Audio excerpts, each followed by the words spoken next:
السلام علیکم ورحمۃ اللہ وبرکاتہ۔ رمضان المبارک کا 18واں دن شروع ہو چکا ہے۔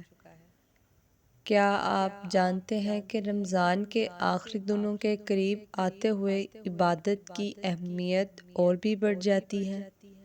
آج کی ویڈیو میں ہم بات کریں گے کہ 18 رمضان کو مسلمان کو کون سی عبادات زیادہ کرنی چاہیے اور اس دن کو کیسے بابرکت بنایا جا سکتا ہے۔ اسی لیے ویڈیو کو آخر تک ضرور دیکھیں۔ رمضان کا ہر دن اللہ کی رحمت برکت سے بھرا ہوا ہوتا ہے۔ جیسے جیسے رمضان کے دن گزرتے ہیں، مسلمان کو اپنی عبادت میں مزید اضافہ کرنا چاہیے، کیونکہ بہت جلد آخری عشرہ اور شب قدر آنے والے ہیں۔ اس لیے 18 رمضان ایک بہترین موقع ہے ہم اپنی عبادت کو مزید بہتر بنائیں اور اللہ سے مغفرت مانگیں۔ رمضان قرآن کا مہینہ ہے۔ اس دن کوشش کریں کہ قرآن کی تلاوت زیادہ کریں، چاہے ایک پارہ ہو یا چند رکوع۔ قرآن پڑھنے سے دل کو سکون اور روح کو طاقت ملتی ہے۔ کثرت سے دعا کریں۔ رمضان میں مانگی گئی دعا بہت قیمتی ہوتی ہے۔ اللہ تعالیٰ سے اپنے گناہوں کی معافی مانگیں اور اپنے والدین، اہل خانہ اور پوری امت مسلمہ کے لیے دعا کریں۔ صدقہ اور خیرات۔ رمضان میں صدقہ دینے کا اجر کئی گنا بڑھ جاتا ہے۔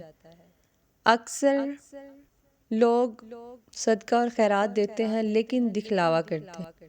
اسی لیے اگر ممکن ہو تو کسی غریب کو کھانا کھلائیں، سفید پوش کی ضرورت کو پورا کریں۔ ذکر و استغفار، استغفر اللہ اور سبحان اللہ، الحمدللہ، اللہ اکبر، ان تسبیحات کا زیادہ سے زیادہ ذکر کریں۔ یہ چھوٹی عبادات ہیں لیکن ان کا اجر بہت بڑا ہے۔ نماز کی پابندی۔ 5 وقت کی نماز باجماعت ادا کرنے کی کوشش کریں اور 7 نفل نماز بھی پڑھیں۔